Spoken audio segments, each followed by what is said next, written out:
Harihi Om. Sahana Vavatu, Sahanao Bhunaktu, Sahaviryan Karavavahai, Tejasvinavadhi Tamastuma Vidvishavahai. Om Shanti Shanti Shanti. Om Jaya Shri Krishna Chaitanya Prabhu Nityananda, Shri Advaita Gadadhara Shivasari Gaura Bhakta Vrinda. Hare Krishna, Krishna Krishna, Hare Hare, Hare Rama, Rama Rama, Hare Hare. Okay. So then Bhishma fell. No part of his body was touching the earth. So as will be mentioned later, it's a fitting bed for a warrior. Right? The Kuru army was overwhelmed by sorrow. Cries of grief rippled across the field. From the sky a celestial voice resounded. How can this hero, the illustrious son of Ganga, leave his body when the sun is in his inauspicious southern course? Right. So in other words, it's in the Dakshinayana, like now. It's during the time, it's the night of the demigods. So Uttarayana means from basically from the mid January and that until I think it's mid-June or something like that. Then, or even July. Yeah, I think it's July. That's then when it goes it's during the day, and then from the other it's the night. So during the night, that's when you don't do when they're sleeping, you don't do any auspicious ceremonies. Like in the during the 4 months of the Chaturmasya, there's no weddings because the demigods are asleep. So since they're the ones that are managing these things, you don't do weddings because it's about the benefits and all these things like that. For children, let's say you're doing the samskars. They're born, they're all these things. You do those during those times because for a child, the demigods aren't going to get upset that things are done for them. But for a mature, adult who's getting married, that they have to have that responsibility. They have to have that respect. But for the children, then it's not a problem. So he's pointing out as he is a great yogi and all that, and as a celestial, how is it he can leave during the inauspicious time? Hearing that voice, Bhishma replied, I am still living. He had noted the course of the sun, and by his father's boon, had decided to wait until it moved towards the north before dying. So he had already decided on that. And so therefore you see the aspect of falling to the east, right? So then everything works out. Either Krishna arranged it perfectly, or he also just was conscious of that. He knew the Vedic instructions that a yogi should leave his body only when the sun was in the northern tract. Until then he would lie on the battlefield, as befitted a warrior, awaiting his final moment. Death would not take him until he desired it. Right, so here's then this consideration of the yoga, like that. Even though we all know him as a Mahajan and as one of the 12 authorities in devotional service. But here it's also that he was very, had that training and everything, and so then that aspect comes out in this point. Right? Duryodhana and his followers were utterly confused. They did not know what to do or where to go. They dropped their weapons and wailed. As the sun reached the western horizon, the Kauravas stood about the battlefield, dispirited and afflicted by grief. No one could find the strength to move for some time. So also it worked out that the sun had reached the western horizon, so then it was time to stop the fighting anyway. And so, Krishna works all these things out perfectly. So then, the situation, how, Shikandi, that weakness, but it was Arjuna.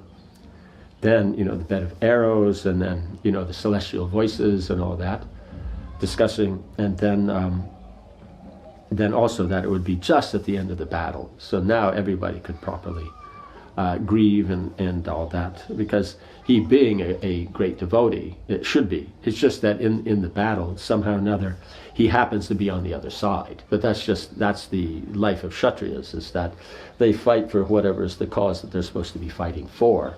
And so then in this case, then, it was arranged that it would be like this, because then it makes it even more grand, and, people remember this. If all the good guys were all on Arjuna's side, it was just Duryodhana and that, how long would that battle be? Bhishma, Arjuna, Bhima, all these ones going out, and Drishtadyumna and all that. It's like in one day they would have won the battle. Even you didn't have the army, it's just them, right? 8, 10 of them, they would have wiped everybody out. So it's all done, in a perfect way, so that the devotee's glory is there. So even though he's on that Duryodhana's side, still Bhishma's glory and his position and how much he will have influence, and then his further teachings to the Pandavas and all that, it will all be considered. Word of Bhishma's fall spread around the battlefield in moments. The warriors of both armies stopped fighting and stood wherever they were, their minds stunned by the impossible news. Some men wept aloud, others ran wildly about, and some swooned. Yeah, so because Bhishma is the greatest of all the fighters, everybody knows that. Arjuna and that, because they're the young ones that are contending for the throne and things like that. But everyone knows Bhishma's position and all that. And so, being that heavenly aspect. So basically, you have Bhishma and the Pandavas, and they're on that special level. They're all technically half celestials. And then Bhishma is, trained fully in the heavenly planets, and you see that Arjuna also then is trained, has the weapons. And so that's why then for Bhishma Arjuna is the only one that could bring him down. Because Arjuna, then the personalities, the demons who even the demigods couldn't defeat, the Nivatakavachas and some other groups, Arjuna single-handedly defeated. The host of demigods couldn't, but he could alone. So that's why he's saying is that this attack by Arjuna also, the demigods couldn't resist. And also it will be out of respect, because one could say, well, how could Arjuna out of respect? No, but it's respect, because he is going down. So it will be an attack that no one could defeat. Right? So it's not that how afterwards everybody has their opinion. Oh, if they had done this and that, then this would have worked. Like when it comes to sports or politics or everything, everyone's got their opinion. Yeah, if you had just done this, then this would have changed the course of the whole thing. But it's obvious no one in the universe could have resisted this, and only this could bring down Bhishma. Right? Assuming the forms of swans, celestial rishis descended from the heavens and walked around the fallen Bhishma, who lay with his mind absorbed in yogic meditation. Right? So, he's just thinking of Krishna. Seers, siddhas, and charnas praised Bhishma from the skies. As darkness fell, the earth seemed to cry out. This is one of the best of all Veda-knowing sages. Right? Yeah, so it's considered in the whole universe that 12 sages know the absolute truth. It means there's other great sages who they themselves are very scholarly and very renowned in their area of study, but who know the conclusion of the absolute truth, that is pure devotional service to the Supreme Personality of Godhead, Krishna. Only 12 people, they profess that. So of sages, technically they're the best. Even though he's a Kshatriya, Prahlad Maharaj is a Kshatriya, others, who have these different positions. But the point is that, how you say, Yama would be also that Kshatriya is a demigod. But here is that the sages know that this is the conclusion, this is the highest. And so because of that, so that makes some sense. Duryodhana breathed long and heavy sighs. He's not worried that a Mahajan and a great personality and his grandfather has just fell from the battle. He's worried that now how am I going to win the war? Right? So, no one should feel bad for Duryodhana. He rode swiftly to Drona, who had been taken to a distance from Bhishma, and told him of his fall. Right? So he's just going there like that. Hearing the news, Drona fell from his chariot in a faint. Right? Duryodhana is perfectly fine. He's just worried that, how the battle's going. When he returned to his senses, he ordered the Kauravas to withdraw. Duryodhana, Drona, Kripa, and all the other Kuru leaders made their way sorrowfully towards where Bhishma lay. Seeing Bhishma at last felled, Bhima leapt from his chariot and danced on the battlefield. Arjuna, however, was sober. He asked Krishna to drive his chariot over to the Kuru chief. Dismounting with bow in hand, he went over to the fallen warrior and knelt by his side. Please instruct what I can do for you, O sire, he asked, struggling to control his voice as his grief rose. Command me at once and consider it done. Bhishma opened his eyes. He spoke with difficulty. O Falguni, see how my head hangs down. Fetch me a suitable pillow, O hero. You alone are equal to this. Fetch me a suitable pillow, O hero. You alone are equal to this task. Right? Meaning that he's on the battlefield, so he's been shot in the body, because you don't generally shoot it in the head. It means you can shoot an arrow, broad-headed arrows that'll cut off the head, but you generally don't shoot the head like that. So if somebody gets shot in the head, that's not where it was, that wasn't the proper aim, or that wasn't the plan. You could knock off the crown maybe, but you wouldn't shoot them in the head. So his head is lying back, because he's on his back, so then he's lying like this. So that means being on a bed of arrows and his body didn't touch the ground. That means the arrows went through from the front. They went through to the back, and so it's the points of the arrows that are in the ground. The feathers will be in the front, right? So only Arjuna would be able to do this. Right? Understanding Bhishma's desire, Arjuna lifted his bow and fired several arrows charged by Vedic mantras. The arrows stuck in the ground beneath Bhishma's head and formed a headrest. Bhishma smiled. His arms were pierced all over and resting on arrows, but he raised his right hand from the wrist to bless Arjuna. O son of Falguni, you have properly understood my desire. This is the only fitting pillow for a warrior slain on the battlefield. Right? Because I think as it is in the full description, then Duryodhana went and brought pillows, the best pillows, but they weren't the right pillows. So Arjuna, then after everyone had tried, then he said you, and so he then made a pillow out of arrows. Bhishma looked around. He was surrounded both by Pandavas and Kauravas. They stood with folded palms and gazed at his face, right? Because it's all one family. And so he's the grandsire of everyone. It's just due to Duryodhana's stubbornness that he just will not relent to that he won't have the whole world. He'll only have half the world, boo-hoo, poor Duryodhana. He's just so greedy and envious. He can't appreciate how much nice facilities he has and everything like that.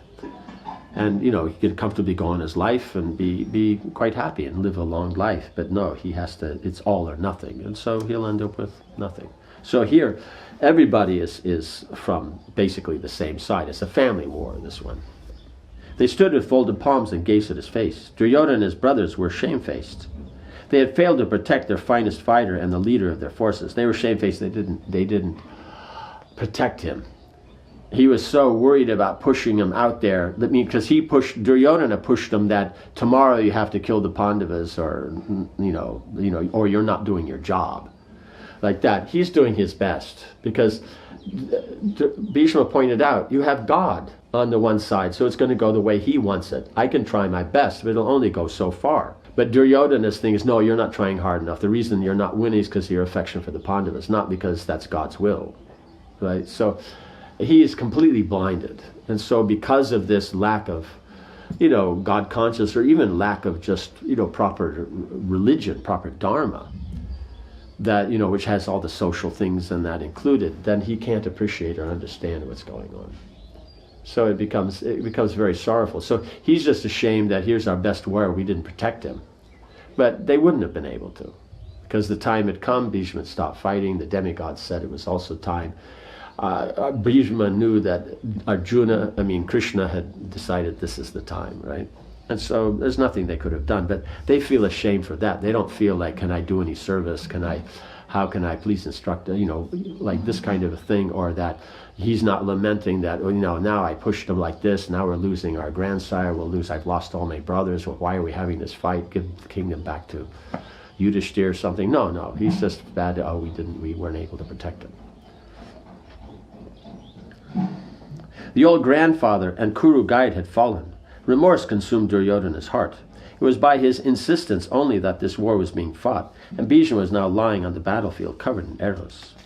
Seeing the Kaurava's shame and sorrow, Bhishma reassured them. I have attained the end always sought by heroes, right? Means as a great warrior, then the natural recourse is to die in battle. like that. So he's saying, I've done, not that, he's attained it, but it shouldn't be that it was this way. But the point is there's going to be some battle. The bed is to me no less than an excellent bed of the finest down and silk. Soon I will see my ever-living ancestors in the blissful realms of paradise. Why should I lament? Right? So in that way, he doesn't have to lament because he's self-realized. And when he goes, it means he'll also see Krishna and all that. As Bhishma spoke, a number of skilled physicians arrived carrying herbs and balms. Bhishma raised his head to speak, his rasping voice barely rising above a whisper. O kings of the earth, after paying proper respects to these Brahmins who know mantras, and then rewarding them, please dismiss them. Right? I have no more need of physicians. My end has come, and I am ready for it. It is not my duty to allow myself to be treated by these physicians. I want to die from these arrows. Right? Let me lie here until the sun reaches the point of the compass occupied by Vaishravana. Then I will depart for the higher regions. Bhishma's head fell back onto the arrows, and he closed his eyes. Right? So his point was, I'll die from these arrows. I'll die a warrior's death. Right? Because even if they came and the physicians and they, removed all the arrows and put all the balms and everything like that, but then he still has to carry on with this foolish, boy Duryodhana, and then, and just his machinations and everything like that. So here's a glorious thing. It's how Krishna has arranged it. And so he's willing to go in this way, and it's befitting his position. So he's saying here is that the kings of the earth pay the respects to these Brahmins who's come. Having paid respect, then reward them as fitting for them, having come to do this work. In other words, the work that they would do for Bhishma being done in full, that work you remunerate them for. Right? So in other words, they would treat him now and after some days, and keep treating for some time. But the idea is that whatever would be that and the remuneration you would give for the excellent job, give them that now, and then dismiss them, because I don't need any physicians. Om Hare Krishna, Krishna Krishna, Hare Hare, Hare Rama, Rama Rama, Hare Hare. Jai Srila Prabhupada ki Jai.